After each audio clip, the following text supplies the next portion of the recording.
सभी बच्चों को मेरी ओर से सुप्रभात। बच्चों, मैंने इसके प्रारंभ वाले वीडियो में पार नज़र की शीर्षक कहानी का आधा अंश आपको समझाया था। उसके आगे के अंश को लेकर आज मैं उपस्थित हूँ। पार नज़र के, जिसके लेखक हैं जयंत विष्णु नार्लिकर और इसके हिंदी अनुवादक कौन है? रेखा देशपांडे। तो जब अंतरिक्ष यान मंगल ग्रह की धरती पर उतरा तो उससे एक यांत्रिक हाथ बाहर निकला। यांत्रिक हाथ यानी मशीनी हाथ, और हर क्षण उसकी लंबाई बढ़ती ही जा रही थी। छोटू के पापा ने अवलोकन जारी रखा। इधर कॉलोनी की प्रबंध समिति की बुलाई गई। प्रबंध समिति, जो समिति उस कॉलोनी की सारी व्यवस्था को देखती थी। समिति में एक अध्यक्ष होती है और साथ में बहुत सारे उनके सदस्य भी होते हैं। तो प्रबंध समिति की सभा में अध्यक्ष भाषण दे रहे थे। क्या भाषण दे रहे थे कि हाल ही में मिली जानकारी से हमें मालूम चलता है कि 2 अंतरिक्ष यान हमारे मंगल ग्रह की ओर बढ़ते चले आ रहे हैं। उनमें से एक अंतरिक्ष यान हमारे ग्रह के चारों ओर चक्कर काट रहा है। कंप्यूटर के अनुसार ये अंतरिक्ष यान नजदीक से ही किसी ग्रह से छोड़े गए हैं। ऐसी हालत में हमें क्या करना चाहिए, इसकी कोई सुनिश्चित योजना बनानी जरूरी है। वह अपने एक सदस्य नंबर 1 से पूछते हैं, नंबर 1, आपका क्या ख्याल है? नंबर 1 पर कॉलोनी की सुरक्षा की जिम्मेदारी थी। नंबर 1 ने अध्यक्ष महोदय से कहा कि इन दोनों अंतरिक्ष यानों को जलाकर खाक कर देने की क्षमता तो हम रखते हैं, मगर इससे हमें कोई जानकारी हासिल नहीं हो सकेगी, क्योंकि इस अंतरिक्ष यान में केवल यंत्र है और इसमें कोई जीव सवार नहीं है। यानी एक ने कहा कि इस अंतरिक्ष यान से हमें कोई खतरा महसूस नहीं होती, और अगर हम उसे जलाकर नष्ट करते हैं तो इससे हमें कोई जानकारी भी हासिल नहीं हो सकेगी। नंबर 1 की बात सही लगती है, ये कहा किसने? नंबर 2 ने, जो कि उस समिति के दूसरे सदस्य थे। नंबर 2 जो थे वह एक वैज्ञानिक थे। वे बोले, हालांकि यंत्रों को बेकार कर देने में भी खतरा है। उनके बेकार होते ही दूसरे ग्रह के लोग हमारे बारे में जान जाएंगे, क्योंकि वहाँ भी कोई जीव है, यानी मंगल ग्रह पर भी कोई अस्तित्व है।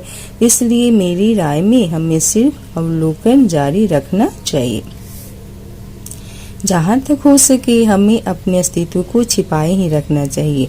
ये बात कहा किसने? नंबर 3 ने, जो कि सामाजिक व्यवस्था का काम देखते थे।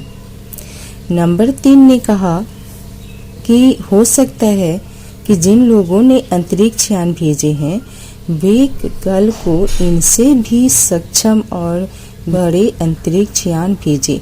हमें यहाँ का प्रबंध कुछ इस तरह रखना चाहिए जिससे इन यंत्रों को यह आभास हो जाए कि इस जमीन पर कोई भी चीज इतनी महत्वपूर्ण नहीं है जिससे वे लाभ उठा सके। नंबर 3 की बात सुनने के बाद अध्यक्ष कुछ बोलने ही जा रहे थे कि फोन की घंटी बज उठी। अध्यक्ष ने चोंगा उठाया।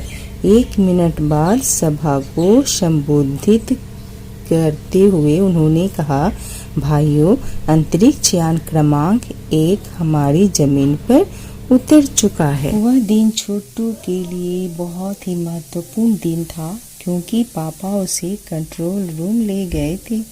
यहाँ से अंतरिक्ष यान क्रमांक 1 साफ नजर आ रहा था। आज छोटू का सपना पूरा हो गया था। वह अपने पापा के साथ कंट्रोल रूम देखने गया था, जो उसे हर वक्त सवाल के रूप में उसके दिमाग में उठती रहती थी। वो सब प्रश्नों के जवाब आज उसे मिलने वाले थे। वहाँ कंट्रोल रूम में जाकर छोटू क्या कहता है अपने पापा से कि कैसा अजीब लग रहा है यहाँ, इसके अंदर क्या होगा पापा। तो पापा बोलते हैं अभी नहीं बताया जा सकता, दूर से ही उसका निरीक्षण जारी है, उस पर हमारा ध्यान बराबर लगा हुआ है, उसके हर अंग पर हमारा नियंत्रण है। वक्त आने के बाद ही हम अगला कदम उठाएंगे। छोटू के पापा ने ऐसा बताया। उन्होंने छोटू को एक कंसोल दिखाया जिस पर कई बटन थे। अब अंतरिक्ष यान से एक यांत्रिक हाथ बाहर निकला और हर पल उसकी लंबाई बढ़ती ही जा रही थी। यहाँ तक तो हम पहुँच ही चुके थे। ये जो बीच में प्रबंध समिति की बात आई वो कुछ इससे अलग हटकर है। जैसे कि हमारे देश पर अगर कोई खतरा आए तो हमारे देश के प्रधानमंत्री, रक्षा मंत्री, गृह मंत्री सभी बैठकर सभा बुलाते हैं और इस बात पर उनके बीच वार्तालाप होती है कि क्या किया जाए। इसी प्रकार मंगल ग्रह पर भी जब कोई खतरा आया तो वहाँ की प्रबंध समिति ने सभा बुलाई और इस समस्या से निपटने हेतु उन्होंने अपनी अपनी इच्छा जाहिर की। तो यहाँ फिर अंतरिक्ष यान की ओर हम लोग बढ़ते हैं। उस अंतरिक्ष यान से एक यांत्रिक हाथ निकला जिसकी लंबाई बढ़ती ही जा रही थी और वह शायद जमीन तक पहुंचकर मिट्टी उकेर लेना चाहता था। सब लोग स्क्रीन पर दिखाई दे रही अंतरिक्ष यान की इस हरकत को ध्यान से देख रहे थे, सिवाय एक के और वह था छोटू। छोटू का ध्यान कहाँ था?